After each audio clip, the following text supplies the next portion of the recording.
Nós estamos numa série de exposições na carta de Tiago. E aqui no capítulo 3, nosso capítulo de hoje, Tiago fala sobre a tentação da fala. Tentação da fala. Vamos ler? Capítulo 3, versículos de 1 a 12. Meus irmãos, não vos torneis muitos de vós mestres, sabendo que havemos de receber maior juízo. Porque todos tropeçamos em muitas coisas. Se alguém não tropeça no falar, é perfeito varão, capaz de refrear também todo o corpo. Ora, se pomos freios na boca dos cavalos, para nos obedecerem, também lhes dirigimos o corpo inteiro. Observai igualmente os navios, que sendo tão grandes e batidos de rijos ventos, por um pequeníssimo leme são dirigidos para onde queira o impulso do timoneiro. Assim também, a nossa língua, pequeno órgão, se gaba de grandes coisas. Vede como uma fagulha põe em brasa tão grande selva. Ora, a língua é fogo, é mundo de iniquidade. A língua está situada entre os membros do nosso corpo e contamina o corpo inteiro. E não só põe em chamas toda a carreira da existência humana, como também é posta ela mesma em chamas pelo inferno. Pois toda espécie de feras, de aves, de répteis e de seres marinhos se doma e tem sido domada pelo gênero humano. A língua, porém, nenhum dos homens é capaz de domar. É mal incontido, carregado de veneno mortífero. Com ela bendizemos ao Senhor e Pai. Também com ela amaldiçoamos os homens, feito à semelhança de Deus. De uma só boca procede bênção e maldição. Meus irmãos, não é conveniente que estas coisas sejam assim. Acaso pode a fonte jorrar do mesmo lugar o que é doce e o que é amargoso? Acaso, meus irmãos, pode a figueira produzir azeitonas ou a videira figos?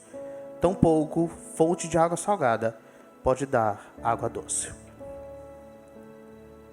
Eu vou citar alguns versículos e eu quero que vocês estejam atentos ouvindo.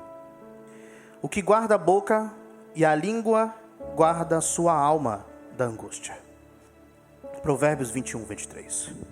Prata escolhida é a língua do justo, mas o coração dos perversos vale muito pouco. Os lábios do justo apacentam a muitos, mas por falta de senso morrem os tolos. Provérbios 10, 20 e 21. A morte e a vida estão no poder da língua. O que bem a utiliza, come do seu fruto.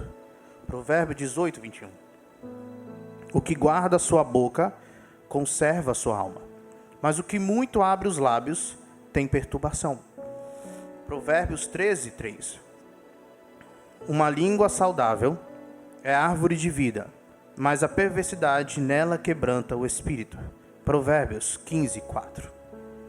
Águas profundas são as palavras da boca do homem, e ribeiro transbordante é a fonte da sabedoria. Provérbios 18, 4. Há palavras que ferem como espada, mas a língua dos sábios traz a cura. Provérbios 12, 8. A conversa do insensato traz a vara para suas costas, mas os lábios dos sábios os protegem. Provérbios 14, 3. A boca do justo é fonte de vida, mas a boca dos ímpios abriga a violência. Provérbios 10, 11. A língua benigna é árvore de vida, mas a perversidade nela deprime o espírito. Provérbios 15, 4. Aqui são versículos somente de Provérbios. É nítido que para o autor de Provérbios, para Jesus nos evangelhos também, e aqui para Tiago, a primeira evidência da sabedoria é a comunicação. É na fala que mais rápido evidenciaremos se estamos vivendo na sabedoria do alto ou na sabedoria terrena. É a fala a primeira coisa que demonstra, o primeiro ato que demonstra qual sabedoria nós estamos vivendo. É por esse motivo que Tiago coloca no capítulo 3 o ensino sobre a tentação da fala, antes dos versos 13 a 18, que é o clímax temático da carta. Olha o que diz aí no versículo 13. Só a primeira frase. Quem entre vós é sábio e inteligente? Quem? Lembra que a gente falou que essa pergunta vai nortear o tema da carta de Tiago e todo o argumento aqui que tem? Então, ele coloca a fala, a tentação da fala antes desse clímax temático. Que o clímax temático é a parte onde se encontra o ponto principal da carta, que vai nortear todo o argumento de Tiago do início ao fim. Que nós vimos que é sabedoria do alto versus sabedoria terrena. Qual sabedoria nós viveremos? Para entrarmos então na explicação do texto, devemos nos perguntar antes: quem entre nós é sábio e tem entendimento no uso da fala? Quem aqui se comunica sabiamente e demonstra um entendimento da sabedoria divina na sua comunicação? Em toda a exposição do texto, nós devemos nos perguntar isso. Será que eu sou sábio e tenho entendimento na minha comunicação? Em como eu uso a minha fala? Então vamos para o nosso texto, a explicação. Meus irmãos, não vos torneis muitos de vós mestres, sabendo que havemos de receber maior juízo. Então Tiago introduz aqui a carta com um alerta mostrando o peso da fala. Qual que é o peso da fala? Alguns podem olhar para esse texto aqui, para esse versículo e falar assim: tá vendo? Tiago está falando aí para mestres. Mas não é isso. O foco principal de Tiago não são os mestres. Lembra, ele está falando para o povo da igreja que está disperso. Ele está querendo mostrar que o uso da fala tem um peso. E o peso é melhor visto aonde? No juízo, no dia do juízo. Não sei se vocês lembram, mas nós já falamos sobre o julgamento final aqui. Tiago já falou sobre o julgamento final. No versículo 12 ele diz: falai de tal maneira, e de tal maneira procedei, do versículo 12 do capítulo 2, tá? Falai de tal maneira, e de tal maneira procedei, como aqueles que hão de ser julgados pela lei da liberdade. Falai e procedei. Ele faz divisão. Então, ele está querendo mostrar o peso da fala. E aqui, ele está falando: meu alerta para vocês, Tiago falando para o povo, é que vocês não queiram se tornar mestres ou detentores do ensino completo, de certa forma. Por quê? Saibam que haverá um julgamento e que isso vai ser pesado no dia do julgamento. Aí aqui as pessoas podem perguntar, na minha versão está aqui, receber maior juízo. Se eu não me engano, na NVI está também com mais rigor, ok? Vocês vão ser julgados com mais rigor. Seremos julgados com mais rigor. A ideia aqui não é que Deus vai dar 2 pesos, 2 medidas, ok? No julgamento. A ideia aqui que um mestre alcança mais pessoas com a sua fala do que os outros que não são mestres. Então, no dia do julgamento, é como se cada pessoa atingida pela palavra do mestre vai ser colocada em pauta no julgamento desse mestre. E no nosso também. A ideia é que quem não é mestre, também vai acontecer isso. No dia do julgamento, o quanto nossa fala impactou a vida do outro, vai ser colocado nesse dia do julgamento. Vai ser julgado isso. Então, Tiago está querendo mostrar o peso da fala. E ele se inclui. Ele fala, sabendo que havemos de receber maior juízo. Ele sabe que ele é mestre. Ele sabe que ele vai receber maior juízo. Porque mais pessoas foram atingidas por sua fala. A fala não é algo que simplesmente nós devemos pensar como banal, como aquilo que simplesmente sai de dentro de nós. Nós devemos considerar a fala como algo extremamente importante na nossa vida. Se queremos ter uma vida piedosa, se queremos parecer com Jesus Cristo. Então ele continua, porque todos tropeçamos em muitas coisas. Correto? Todos somos pecadores. Todos caímos, todos tropeçamos em algumas coisas. Se alguém não tropeça no falar, é perfeito varão, capaz de também refrear todo o corpo. Tiago está querendo mostrar aqui que a fala, por ser aquela que primeiro se mostra na nossa vida, do nosso coração, mostrando o que realmente nós somos, o que realmente estamos vivendo, se a sabedoria do alto ou a sabedoria terrena, ela é uma demonstração clara para onde você está levando a sua vida. Dependendo de como falamos, nós estamos demonstrando para onde nossa vida está indo. Qual a direção que nós estamos indo? E ele fala que é perfeito varão. Nós não devemos entender perfeito varão, perfeito aqui, como algo moralmente perfeito. Ok? Sabemos que perfeito, e já vimos isso no capítulo 1, perfeito aqui em Tiago, é maduro. Ok?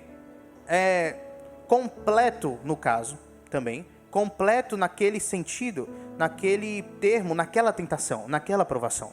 Então, Tiago está querendo dizer que alguém é maduro, e é perceptível quando alguém é maduro, quando ela sabe e controla a sua fala. Não é assim? Não sei se vocês já pararam para pensar isso.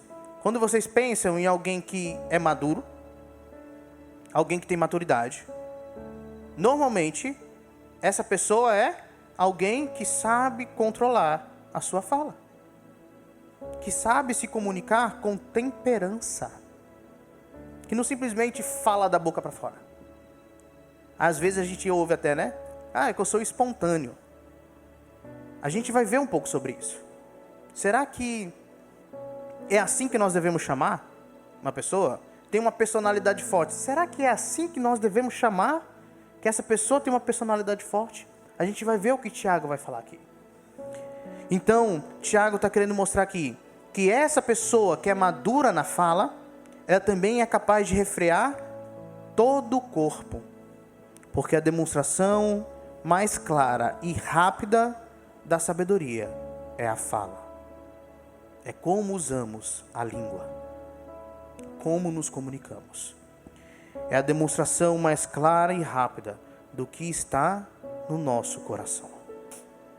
Vamos partir para os exemplos, ilustrações então, que ele usa para entendermos como que a língua controla a vida. Ele vai usar aqui duas ilustrações. Primeiro, a do cavalo, ele fala assim no versículo 3.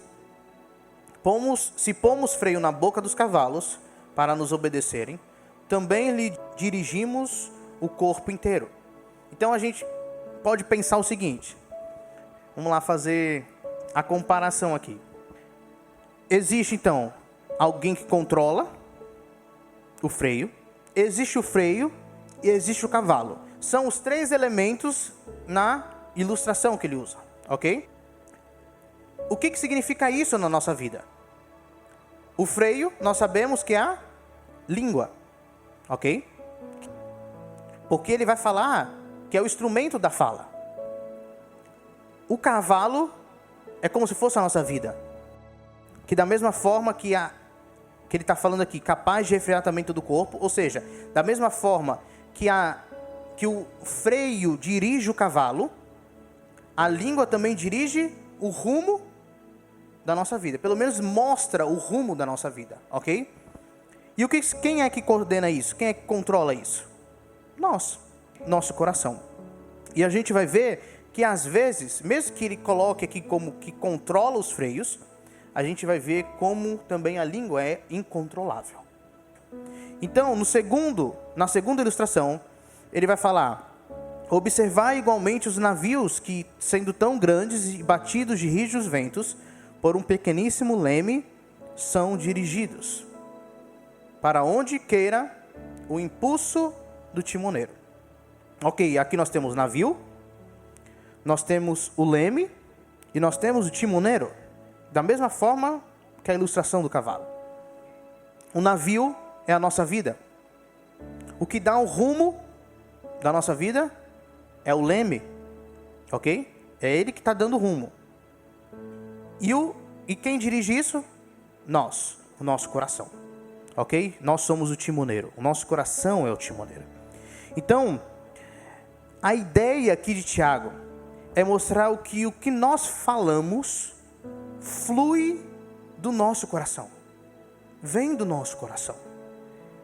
E isso é muito importante para nós, porque a fala ganha o seu valor, porque ela é aquilo que nós demonstramos, colocamos para fora do que está dentro de nós, do que está no nosso coração.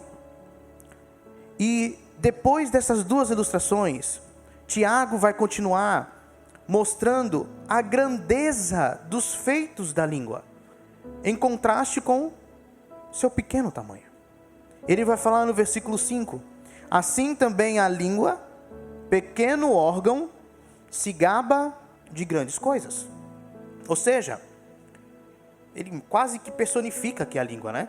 Se gaba de grandes coisas. A ideia aqui de Tiago é demonstrar para a gente que a língua, mesmo sendo pequena, ela tem grandes consequências, traz grandes consequências na nossa vida. Ela faz grandes coisas. Tiago utiliza só de exemplos negativos. Aí a gente pode até pensar, poxa, ele poderia ter falado um pouco mais sobre os exemplos positivos, né? Da língua. A grandeza da língua positivamente. Só que lembra que o foco aqui são as tentações, a tentação da fala, para não cairmos na tentação da fala. Então parece que Tiago está demonstrando quais as mais claras tentações, as mais possíveis situações, resultados que pode acontecer nas provações da gente cair nas tentações da língua, da fala. Então, é por isso que nós vamos ver aqui exemplos negativos. E as consequências da fala são, versículo 5 ainda: vede como uma fagulha põe em brasas tão grande selva. Fagulha, exemplo de pequenez, mas põe em brasa. Seu feito é gigante, pois põe em brasa uma grande selva. A gente já presenciou aqui em Fortaleza queimada por causa de algo pequeno. Em Manaus, então, onde eu vivi lá, nem se fala. O que tinha era queimada por causa de um cigarro que alguém jogou, uma fagulha de alguma coisa, porque tem sol adoidado, né? Então, algo pequeno se transforma em algo grandioso. Vocês já presenciaram algum caso de destruição de relacionamento? Não necessariamente de casamento, mas de amizade, tá? De trabalho, de casamento também, por causa da comunicação. Vocês já ouviram falar? Existem muitos casos. Pessoas que põem tudo a perder por causa de como usam a sua língua. Ele está mostrando aqui pra gente que a língua tem um poder enorme de destruição, que nós devemos ter cuidado como usamos a língua. Versículo 6: ora, a língua é fogo, é mundo de iniquidade. A língua está situada entre os membros do nosso corpo e contamina o corpo inteiro. E não só põe em chamas toda a carreira da existência humana, como também é posta ela mesma em chamas pelo inferno. Ele continua os exemplos negativos. Ele fala agora, não só uma fagulha, mas fala que a língua é fogo. A ideia aqui é de que assim como o fogo é incontrolável, de certa forma, né? Quando o fogo já está avançado, é quase que incontrolável, demora muito para se controlar o fogo. A língua também tem isso. É difícil de apagar o fogo. É difícil de controlar o fogo. A língua também é difícil de ser controlada. A ideia é que a língua sendo mal usada, nunca a consequência vai ficar só em você. Nunca vai parar só em você. Quando nós usamos a língua de forma tola, de forma errada, Tiago está falando, as consequências não vão ser só para você. Você vai incendiar quem estiver perto de você. A língua, como um fogo, ela incendeia e contamina quem estiver próximo de nós. Se usarmos a língua de maneira errada. Se cairmos na tentação da fala. Então, Tiago está querendo demonstrar o quão poderoso é esse pequeno órgão e o quão também ele controla o rumo da nossa vida. O quanto ele demonstra, a língua demonstra qual rumo a nossa vida está indo, está caminhando. Se na sabedoria do alto ou na sabedoria terrena. E ele vai dizer, pois toda espécie de feras, no versículo 7, de aves, de répteis e de seres marinhos se doma, e tem sido domada pelo gênero humano. A língua, porém, nenhum dos homens é capaz de domar. Aí a gente pode parar aqui e pensar assim, se não é capaz de domar, eu vou parar de tentar.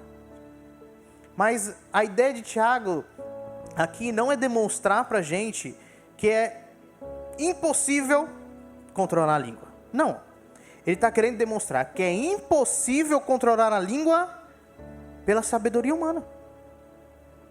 Ele está querendo demonstrar que nenhum dos seres humanos é capaz de domar. Mas existe alguém que pode domar. Que pode controlar. Que é Deus. E sua sabedoria. Então, ele está querendo demonstrar que a língua usada pelo tolo é irracional. É fora de si. Não dá para se domar pela sabedoria terrena. Porque o seu coração está descontrolado. Essa é a ideia. E ele termina o versículo 8 dizendo: é mau e contido, carregado de veneno mortífero. A gente tem até uma forma pejorativa de dizer quando alguém tem uma língua afiada, né? A gente diz que é uma cobra. E é, porque a língua é veneno mortífero.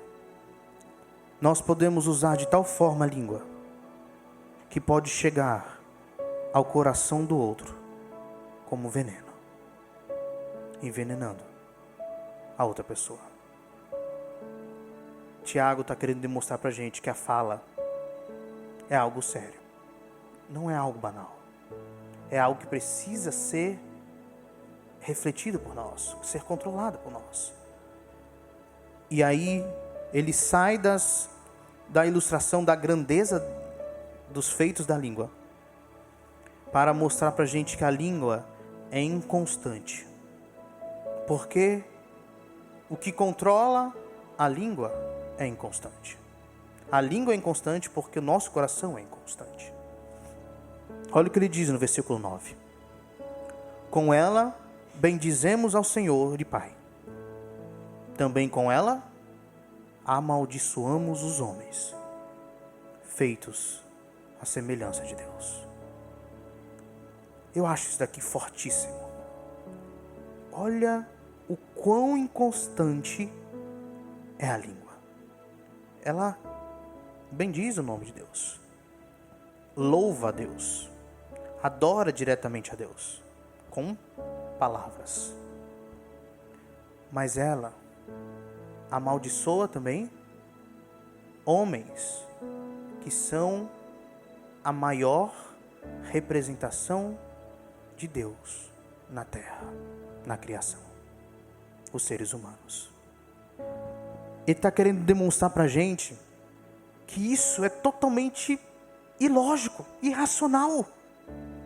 Como assim? Você diz que ama Deus, que adora Deus, que você louva Deus, mas amaldiçoa o seu irmão.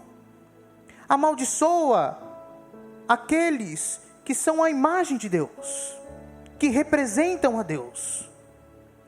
E não é só amaldiçoar os crentes, não. É todo tipo de ser humano. Quem amaldiçoou o político, quem amaldiçoou o chefe, quem amaldiçoou um ex-amigo que se tornou inimigo, também é irracional. Se da sua boca sai louvor a Deus, sai adoração a Deus, é sempre irracional amaldiçoar qualquer ser humano.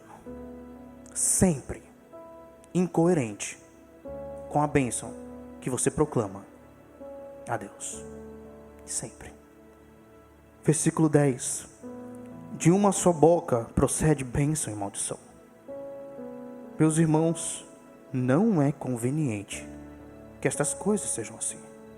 Não achem que está tudo bem ser assim, porque não está. E outra coisa que eu esqueci de falar, não, é para a gente não pensar que amaldiçoar o irmão é simplesmente lançar uma maldição. Mas é quando a gente fala mal do irmão, fala mal do próximo. Não é conveniente que estas coisas sejam assim. Não está tudo bem ser assim. Não pense isso, porque não é para ser assim. E ele vai demonstrar por que isso é inconveniente. Isso é irracional. Versículo 11. Acaso pode a fonte jorrar do mesmo lugar o que é doce e amargoso? Dá para ser assim? O que pode acontecer é que depois de um pedaço de rio, de água, a água passar a ser amargosa. Mas do mesmo lugar, na mesma fonte, ter água doce e amargosa? Isso é impossível. Versículo 12. Acaso, meus irmãos, pode a figueira produzir azeitonas ou a videira figos? Tem como isso acontecer? Uma mangueira dar cajá? Não tem como. A árvore produz o fruto que lhe é conveniente, que lhe é coerente com o que ela é. Conclusão: tampouco fontes de água salgada pode dar água doce. Para mudar a forma que nos comunicamos, precisamos antes mudar a fonte da comunicação. Precisamos antes mudar o nosso coração. Tiago está querendo mostrar para a gente que a fala é a primeira coisa, é o primeiro ato que vai ser vivido do que o nosso coração é. Você quer olhar alguém e perceber se aquela pessoa anda, vive na sabedoria do alto ou na sabedoria terrena? Observe a forma como ela se comunica. Tiago está querendo nos fazer refletir sobre o nosso coração. Vamos lembrar que no capítulo 2, na pregação passada, nós vimos sobre o compromisso do nosso coração. E que Tiago, como um pastor, estava querendo colocar em xeque o compromisso do nosso coração. Se realmente nós estávamos ou estamos compromissados com Deus. Ou se estamos compromissados com nós mesmos, nosso ego, ou outra coisa qualquer. Tiago, no capítulo 2, fala que se você não vive de forma coerente com aquilo que você professa crer, é porque o seu coração não está compromissado com aquilo que você professa crer. É porque o seu coração está compromissado com outra coisa. E aqui continua o mesmo argumento. Se nós não conseguimos controlar aquilo que falamos, para apenas edificarmos vida e não destruirmos, é porque o nosso coração não está compromissado com Deus e sua sabedoria, mas com a sabedoria terrena. Eu quero terminar com algumas conclusões. Primeiramente, eu queria que vocês abrissem a Bíblia em Mateus 12. Eu não sei vocês, mas desde a primeira vez que eu li esses versículos, eu não conseguia deixar de lado, não conseguia esquecer desse texto que a gente vai ler agora. Mateus 12, 33 a 37. Jesus aqui está falando com os fariseus, depois de eles terem falado entre eles, e Jesus ter percebido que quando Jesus expulsou um demônio, eles falaram que ele expulsava demônio pela força de Beelzebul, pelo poder de Beelzebul. E olha o que Jesus fala, versículos 33 a 37. Considerem, uma árvore boa dá bom fruto, uma árvore ruim dá fruto ruim, pois uma árvore é conhecida por seu fruto. E ele falando aqui para fariseus: raça de víboras, como podem vocês que são maus dizer coisas boas? Não tem como. Pois a boca fala do que está cheio o coração. O homem bom do seu bom tesouro tira coisas boas, e o homem mau do seu mau tesouro tira coisas más. Mas eu lhes digo que no dia do juízo, olha o juízo, o julgamento final, os homens haverão de dar conta de toda palavra inútil que tiverem falado. Pois por suas palavras você será absolvido, e por suas palavras será condenado.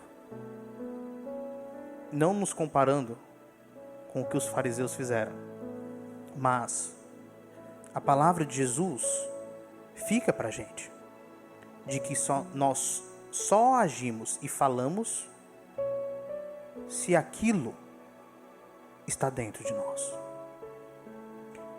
E ele deixa claro, mostrando para eles e para nós também, que haverá um julgamento. E nesse julgamento final, aquilo que falamos será julgado. Toda palavra inútil que tivermos falado. Ele não citou aqui, mas também toda palavra útil que tivermos falado. Pois por nossas palavras, nós seremos absolvidos ou condenados. Porque a boca fala exatamente do que está cheio o coração. Outro versículo que eu queria mostrar para a gente aqui é Salmos 139, 4. Antes mesmo que a palavra me chegue à língua, tu já a conheces inteiramente, Senhor. Esse versículo demonstra para a gente também a ideia de que nós falamos o que está dentro de nós, que tem no nosso coração. Só que a verdade que eu quero destacar desse versículo, é que Deus tem acesso total ao nosso coração e sabe o que vamos falar, seja audível ou não, seja aquilo que realmente os outros ouçam, ou aquilo que fica só no nosso pensamento. Ele conhece todas as palavras do nosso coração e nada podemos esconder dele. Meu objetivo com isso não é causar medo pela onisciência de Deus ou pela soberania de Deus. Embora deva haver sim um certo temor nosso, Temor da nossa parte para com Deus. Mas ao contrário disso, eu quero que entendamos que é Ele quem devemos buscar para resolver os problemas do nosso coração. Se nós estamos detectando algo no nosso coração, na nossa fonte, que está nos fazendo agir, falar de forma não sábia, é Deus que devemos buscar. Não só por Ele já conhecer o mais profundo do nosso ser, mas principalmente porque o poder de restauração pertence a Ele em Jesus Cristo. Esse salmo é para demonstrar que Deus sabe o que passamos. Ele sabe o que a gente enfrenta. Ele sabe como o nosso coração reage. Que Ele conhece os nossos pecados, mas também Ele conhece as nossas virtudes. Vamos pedir, vamos orar a Deus, para aquele que nos conhece e pode transformar nosso coração. E devemos lembrar sempre que é isso que Ele deseja de nós, que nós busquemos Ele. Então, nesse chamado de Tiago, para agirmos com a sabedoria do alto na tentação da fala, devemos lembrar que ser tardio para falar, lento para falar, é nos disciplinarmos para não cairmos na tentação de usarmos a língua como um tolo, mas a todo instante estarmos com o coração compromissado em ouvir a voz de Deus e obedecer, como Abraão, com uma fé sem reservas. No momento mais difícil da sua vida, aí alguns podem pensar, o momento mais difícil da vida de Abraão foi quando ele desobedeceu. O momento mais difícil da vida de Abraão foi porque ele estava obedecendo ao Senhor, levando lenhas para o sacrifício no Monte Moriá, sem nenhum cordeiro do lado, só com seu filho, que seria posto no altar. Mas no coração de Abraão, ele confiava. Ele tinha um compromisso com Deus. Ele poderia murmurar. Ele poderia falar não, como Jonas fez e fugiu. Mas ele obedece à voz do Senhor, confiando que a sabedoria do alto é aquela que realmente vale a pena viver. Ele tinha um coração compromissado com Deus.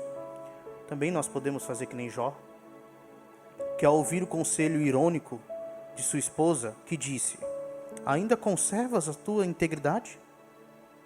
Amaldiçoa a Deus e morre. Mas ele respondeu: falas como qualquer tola. Temos recebido o bem de Deus, e não receberíamos também o mal? Em tudo isto não pecou Jó com seus lábios. Ou também poderíamos ser como Estevão, que enquanto estava sendo apedrejado dizia: Senhor Jesus, recebe o meu espírito. Então, ajoelhando-se, clamou em alta voz: Senhor, não lhes imputes este pecado. E com essas palavras, morreu. Muitos podem pensar: pastor, isso aí são casos extremos? Eu concordo contigo. São casos extremos.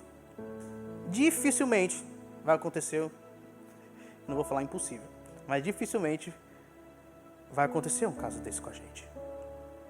Mas o que temos que entender é que devemos fortalecer o nosso coração no comum, no rotineiro, no cotidiano, no nosso dia a dia, com as coisas pequenas, com as coisas poucas. Fortaleça o seu coração obedecendo, falando naquilo que é pequeno. Porque se um dia o extremo vier, o extremado vier, nós vamos permanecer fiéis. É isso que nós temos que ter. A responsabilidade com a nossa língua, com a nossa fala. Como falamos? Usemos então para edificar, abençoar, e não para destruir, amaldiçoar. É isso que Deus requer de nós. E nós só conseguiremos fazer isso porque em nós ao Espírito Santo, que nós obtivemos na nossa salvação em Jesus Cristo. O sacrifício de Cristo, a sua ressurreição, nós participamos disso quando fomos unidos a Cristo. E é por isso que nós temos capacidade para ser sábio na fala. É porque nós participamos da fidelidade de Cristo, que Ele derramou, viveu até a sua morte de cruz, sendo obediente, sendo fiel, sendo servo. Amém?